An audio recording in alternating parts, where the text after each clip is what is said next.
Všechny ty festivaly jsou skvělé. Já jsem nenavštívil festival, o kterém bych ti řekl, že stojí za nic. Tak proč by se chodili dělat do Sixtínské kaple a obdivovat Michelangela, když to můžeme projet na Instagramu? Mnohem lepší, než vidět jako 3 filmy týdně, je vidět jeden film a potom si k němu jako vrátit. V uvozovkách další Jiří Bartoška není potřeba, ale to nesnižuje Jiřího Bartošku, naopak to jakoby potvrzuje ty jeho kvality a kvality týmu, který si kolem sebe dokázal vybudovat.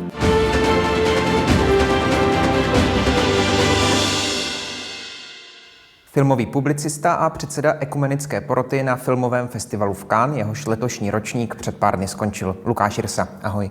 Ahoj. Kdybychom se podívali na ten festival v Cannes obecně, jaká je tam atmosféra? No tak atmosféra je tam skvělá, jako na každém jiném filmovém festivalu a to říkám naprosto upřímně, navštívil jsem jich hodně, Locarno, Berlín, Cannes jednou už v roce 2008, Varšavu, Karlovy Vary každoročně a tak dále. A všechny ty festivaly jsou skvělé. Já jsem nenavštívil festival, o kterém bych ti řekl, že stojí za nic. Dobře, ale co to znamená skvělá atmosféra? To Představ znamená, si, že já jsem tam na žádném festivalu ano, nebyl. To znamená, že máme možnost, a my jako porotci samozřejmě máme takovou jako exkluzivní možnost ty filmy vidět bez problémů, bez fronty, bez nebo bez větších starostí o vstupenky a tak dále. Takže máme možnost se dívat společně na filmy a diskutovat o nich. A je to skupina lidí, ať už v rámci ekumenické poroty, nebo i všech těch ostatních, kteří se v Cannes pohybují, kteří mají rádi film a rádi si o něm povídají. Takže pro mě to je naprosto naplňující místo, které má ten bonus, a to je asi pro Cannes jaksi to největší, že má tu auru toho nejdůležitějšího festivalu na světě, kterým skutečně je, na kterém je nejvíce těch hvězd i těch lidí, kteří skutečně dělají ten autorský film. Takže jako jistě, že je to výjimečné, když jdu do kina s Bono Voxem, nebo když prostě na premiéře filmu Scarlett Johanssonové je Adrien Brody, kterého jsme viděli v minulém roce v jednom z nejlepších filmů, nejenom asi minulého roku, Brutalista, tak sdílet s takovými lidmi prostor, i když s nima člověk nepřijde třeba do bezprostředního kontaktu, je samozřejmě výjimečné. A to množství tiskových konferencí třeba, které tam člověk může navštívit a sedí mu tam jedna hvězda, a teď nemyslím jaksi hvězdičky nějaké, ale skutečně jako velké pro mě autority v uvozovkách, herecké, režisérské a podobně, tak to je skutečně jako to nejlepší místo na světě, kde být. Letos tam měl masterclass Robert De Niro, což samozřejmě se neděje každý den ani rok, abych seděl jaksi v první řadě a díval se na De Nira z 10 metrů. Říká se někdy o těch velkých hvězdách, že jsou v soukromí vlastně úplně normální. To tam nejde poznat? Tam to poznat nejde. Jde to poznat na jiných festivalech, kde jim člověk blíž, protože tam je méně bariér mezi nimi. Nicméně jde poznat, že jsou normální ve smyslu tom, jak se chovají na tiskové konferenci například, jak se ale chovají vlastně i ta Scarlett Johansson, jaký natočí film, a poté, jak se chová k té své 90leté herečce a jaké dává rozhovory, tak tím lze poznat, že jsou to opravdu normální lidé, a to zrovna v rámci u Scarlett Johansson i v tom smyslu, že to, co vidíme na obálkách časopisů, nebo tak je prostě opravdu ze 40% AI. A to neříkám, že není krásná, ona je krásná, přirozeně krásná žena, ale prostě opravdu s tou obálkou to nemá nic moc společného. Jeanne Mère, to je, pokud to správně vyslovuji, ano, název toho filmu. Téměř správně, tak můžeš mě opravit případně. Tak i ani moje francouzština není jako dokonalá, ale je to Jeanne Mère. Jeanne Mère. Jeanne Mère. Tomuto filmu jsme dali hlavní cenu. Je to film bratří Dardenů, což jsou lidé, kteří vlastně mají několik už ocenění od ekumenické poroty, i když jenom zvláštních uznání, ale dostali k 40. výročí, což už je vlastně před 11 lety ekumenické poroty, v Cannes zvláštní cenu ekumenické poroty za celoživotní dílo. A vlastně je to film, na který já jsem celou dobu čekal. On byl jako předposlední uveden v soutěži a já jsem si říkal, pokud to bude dobrý film, tak za ně budu muset zabojovat v té porotě, i proto, že jsem vůči nim cítil určitý dluh z roku 2008, kdy jsem byl v Cannes také v porotě a to tam měli tenkrát Mlčení Lorny a já měl pocit, že protože jsme ho neocenili a pak mi to vlastně bylo líto, že jim to jako dlužím. A tady naštěstí jsem zjistil, že ani nemusím uplatnit jaksi v uvozovkách pravomoci prezidenta v tom smyslu, že jedna z těch mála věcí skutečně jako úderných, co spadá pod pravomoci předsedy ekumenické poroty, je to, že v případě nerozhodnosti hlasů já mám hlasy 2. To znamená obrovská jaksi váha toho, že když máme nerozhodně, tak já řeknu, tak to bude tenhle ten film. A já jsem si dával velký pozor na to, abych to nemusel uplatnit a naštěstí i bez mých 2 hlasů zavládlo v té porotě většinový názor, že to je ten náš film.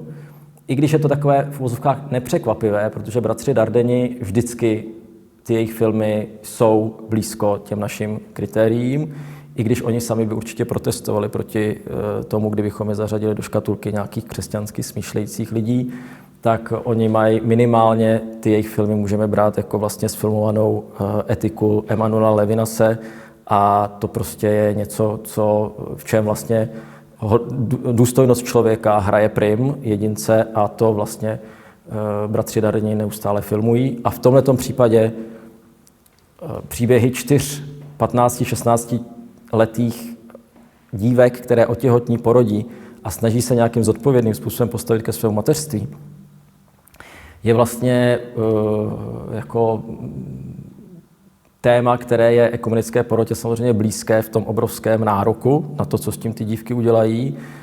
A navíc je to film, který můžeme pustit 12letým dětem a vzhledem k tématu i k tomu obsahu je pro ně naprosto pochopitelný, což jako v rámci té soutěže možná by byl maximálně ještě jeden, ale spíš si myslím, že to je v podstatě jediný film, který by se dal promítat dětem z té soutěže, což není hlavní kritérium. Ale pro mě to třeba bylo důležité, protože v rámci uměleckých filmů, autorských filmů je takových, které můžeme pouštět předpubertálnímu věku nebo raně pubertálním dětem, strašně málo. A já si myslím, že čím dřív se vlastně setkáme, otevřeme dveře dětem nebo lidem k uměleckému filmu a k něčemu jinému, než jsou hollywoodské prefabrikáty, tak tím spíš je naučíme se na ty filmy dívat, vyhledávat je a nějakým způsobem se s nimi setkávat a doufám, že je to obohatí potom to mladé publikum. No. Když přemýšlím o filmu, zdá se mi, že pokud se dívám na film, a teď nerozdělujme, možná teď už pro účely tohohle rozhovoru umělecké filmy, nebo teď bychom řekli možná ty mainstreamové, ty k tomu možná nakonec stejně dojdeš, k tomu rozdělení, ale pokud se na něj dívám a zasáhne mě, mám pocit, že mě zasáhne na tu hodinu, 2 večer, než jdu spát a další den už jsem zase v tom toku toho každodenna. Je to cíl filmařů zasáhnout mě alespoň na ty 2 hodiny? Nebo co je takovým úspěchem toho filmaře? No, to říká hrozně hezky Martin Scorsese, že vlastně ten film není to, co divák vidí v ten daný okamžik. Ani to, co si myslí, že v něm zůstane další ráno nebo za týden. Ale to, co v něm zůstane za měsíc nebo za 2 nebo za 3. Pokud v něm nezůstane nic, tak to bylo bezcenný vlastně. Jo? A on si taky může myslet, že v něm nezůstalo nic, to je ještě jiná věc. Jo? Ale právě proto říkám, že čím dřív se k tomu člověk dostane a čím dřív se seznámí s tím, jakým způsobem, ale ne s filmem, ale s uměním jako takovým může pracovat a jakým způsobem se jim může nechat obohatit, tak tím lépe. Protože to člověku dovoluje rozvinout úplně novou vlastně rovinu své osobnosti a vnímání světa. A to si myslím, že jako je pro lidskou existenci zásadní. Umění je prostě jednou z výsad člověka, i když možná Marek Vácha by mi oponoval jako s nějakými opičími experimenty a podobně, ale prostě zatím jako umělecký projev, vědomí, je prostě jednou z antropologických konstant lidstva. A myslím si, že umění vlastně v určitý opozici vlastně vůči tomu, co teďka my žijeme, jo? Ten instagramovej, ultra vlastně vizuální svět, protože přestože a svět, který prostě neustále běží kupředu. A přestože prostě ten film je vizuální médium, tak ten umělecký film po nás nechce 30 vteřin, minutu, jako na TikToku 30 vteřin nebo 2minutovou zprávu v televizi, ale chce po nás soustředění na 1,5 hodiny, 2 hodiny, 3 hodiny. A pokud ho k sobě umíme pustit, ten film, tak skutečně vidíme třeba Brutalistu, tak se nám skutečně nemůže stát, že bychom další den ráno nevěděli, na co jsme se dívali předešlý den. A pokud ano, tak je to dobrý, protože víme, že máme před sebou ještě otevřené dveře a máme do důchodu co dělat, že se musíme ještě naučit dívat na filmy.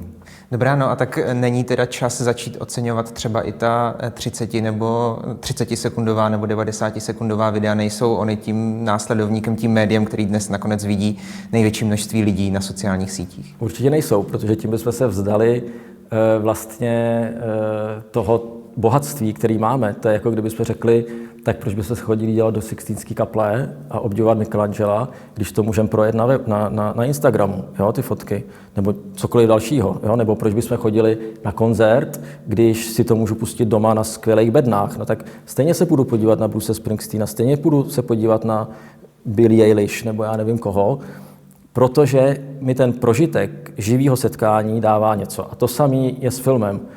A teďka nemluvím jenom o prožitku v kině, který je jaksi i jakoby ne společenskou událostí, to nemám rád, protože to se zase reguluje na to, že jdu do kina, pak jdu na kafe a povídám si o něčem jiném. Ale ta společná emoce, která tam probíhá, komunikace s tím filmem vlastně, tak je taky jedinečná. Jo? I když si nemyslím, že potom ten zkušenější divák, vlastně já chodím do kina nejraději sám, a protože mi to dovolí ponor do toho filmu a nemusím poslouchat souseda, který během filmu, nedej bože, mi chce sdělit, jak ho to zasahuje nebo nezasahuje, protože tím mě vyrušuje. Já chci prostě s tím dílem, stejně jako v kostele, chci být nevyrušován a soustředit se na setkání s Bohem, tak tady se chci soustředit na setkání s tím, co mi ten film může dát. Jaká setkání jsi zažil v Cannes v tomto smyslu? Co do tebe proniklo?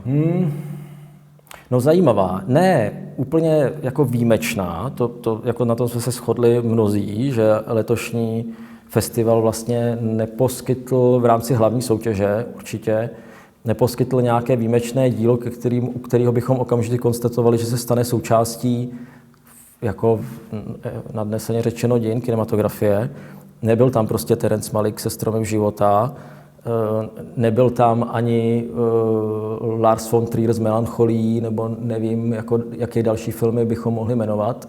Takže vlastně trochu tak čekám, co se mi z těch filmů, které jsem viděl, v hlavní soutěži bylo 22, plus jsem viděl 5-6 dalších, co mi z těch filmů zůstane, nejenom pro mě, ale třeba i které z nich budu používat potom při nějakých přednáškách nebo při vyučování, třeba na publicistice, protože teďka to nemám ještě úplně srovnané. A to zůstane znamená, že se to potom někde vynoří? Že jedeš autem a vzpomeneš si? Nebo... No, to zůstane znamená především to, že třeba se k němu budu vracet. Já mám spoustu filmů, který si prostě pouštím, ne třeba celý, ale ukázky, nebo mě už jenom jako trailer, nebo nějaký slovo z toho, nebo tak, který ve mně zůstane, nebo scéna, na kterou si vzpomenu. A to zatím u tohoto festivalu vlastně nemám. Možná jeden film, který nebyl v hlavní soutěži, byl ve vedlejší, doufám, že bude v českých kinech, a to je snímek Hlinura Palmasona Jen láska zůstává. Taková vlastně komediální drama o rodině na Islandu, umělkyni, která je rozvedená, snaží se nějak jako udržet svoji rodinu a zároveň umělecky se realizovat. Tak to je film, ke kterému se určitě vrátím. Ale že by tam bylo něco právě typu filmů Terence Malicka, Bély Tarra nebo Paula Thomase Andersona, ke kterým se opravdu vracím, tak to vlastně teď ještě ne. Neznamená to, že k tomu ještě nedojdu, ale žádný jako diamant filmový jsem tam vlastně nenašel.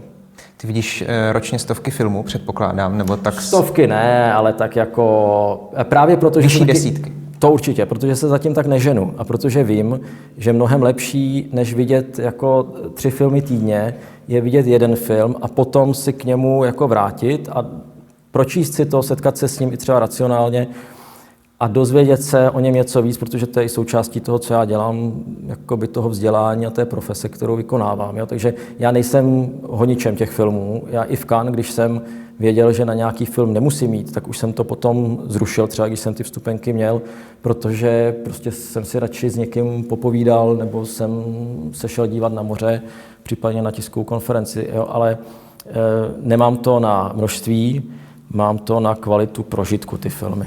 Dobře, a tak kdybychom zůstali u kvality prožitku, tak ta v posledních měsících, i když teď už necháme Cannes být ve Francii a půjdeme zpátky sem, Co v tobě teď je to, co v tobě zůstává? Jak to sám nazýváš? No, rozhodně jsem strašně rád, a to díky Cannes, že jsem konečně se dostal ke klasickému filmu Muž a žena, režiséra, který se jmenuje Claude Lelouch, a jehož právě motiv z tohoto dramatu ze 70. let byl na plakátě Cannes. A já jsem ten film nikdy neviděl. To je jeden ze slavných francouzských filmů. Jako každý Francouz ho viděl a každý Francouz má nějaký vztah k režisérovi tohoto jména, k tomu Lelouchovi. A tenhle ten film mě oslovil a překvapil už jenom úvodními titulky, kde bylo řečeno, že v tom roce, a teďka nevím, jestli to je 68, 69 nebo 72, takhle nějak, že získal, kromě teďka Zlaté palmy, mám takový pocit, že získal cenu katolické poroty. A protože to vypráví o dvou dospělých lidech, kteří jsou teda vdova a vdovec, kteří se seznámí díky tomu, že vozí stejné jako děti do stejného internátu a mají spolu poměr, tak jsem si říkal, ta katolická porota byla jako hodně otevřená a vlastně jako ten duch toho druhého vatikánského koncilu, který v tom 68. sotva zavřel dveře, nebo 69. Tak vlastně jako dát to filmu, kde sledujeme nemanželský poměr milenecký, je docela odvaha. Ale ten film je naprosto živý dneska. Jo? A kdyby ho dneska někdo natočil, tak by v tom Cannes byl uveden úplně stejně, jako byl před těma. A teď já se stydím, že nevím přesně datum výroby toho filmu. Jo? Ale je to opravdu jako krásný film. Ty jsi byl několik let i odborným poradcem na filmovém festivalu v Karlových Varech, je to už asi 12 let zpátky, pokud vím. Jaký bude, a teď se na to ptají všichni, jaký bude letošní filmový festival bez Jiřího Bartošky, který je pro všechny byl tou jasnou hlavou, tou jasnou tváří?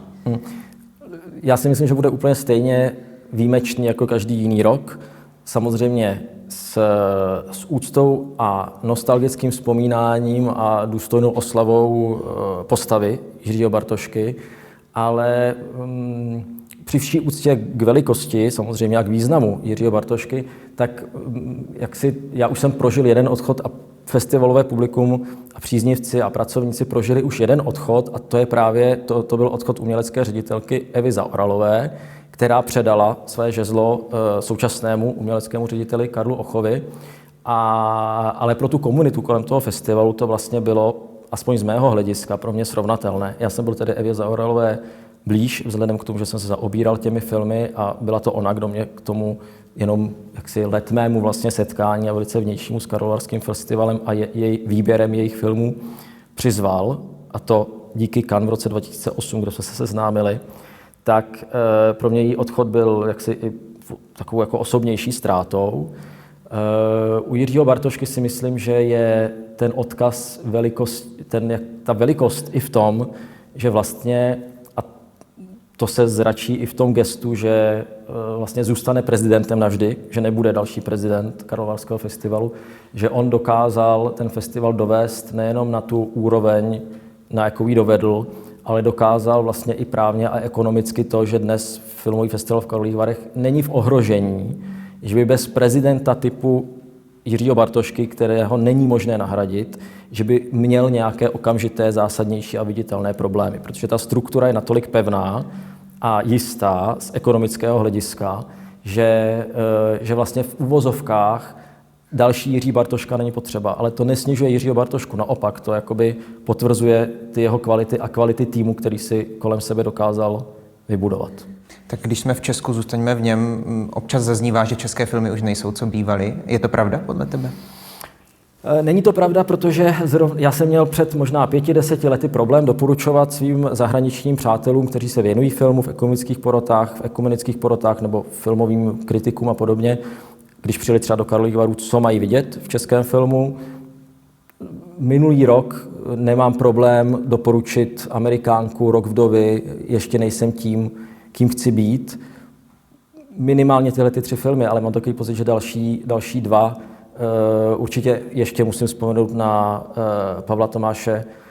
Pavla Martina Repku a jeho film Od marca do mája, tak prostě mít 4 filmy ročně, které mohu doporučit s tím, že opravdu jsou to snímky, ke kterým já se můžu vracet, nebo mi něco dali, nebo vím, že jsou důležité, tak to je skvělý. Takže já si jenom proto, že máme po teďka byl v Cannes třeba film Karavan, po 30 letech český film v Cannes. Já nějak neupozaďuju to, že to takhle bylo. Ten film jsem zároveň neviděl, neměl jsem bohužel na to prostor v Cannes, ale neznamená to, že bychom měli jako špatné filmy. Znamená to, že máme filmy, které jsou dobré na nějaké úrovni, že to objede ty světové festivaly, může to někoho zaujmout. Nepatří do nějakého největšího světového pokladu filmu, ale to je jako kdybychom chtěli mít každý rok jako nebo obrok Nobelovu cenu nebo Oscara nebo tak, to prostě v rámci naší 10milionové republiky asi není úplně tak jednoduché. Dá se říct, co filmaře v Česku i ve světě táhne za témata, protože si umím představit, že tak jako v každé oblasti kultury jsou nějaká období, kdy je něco hlavním tématem nebo je těch hlavních témat víc.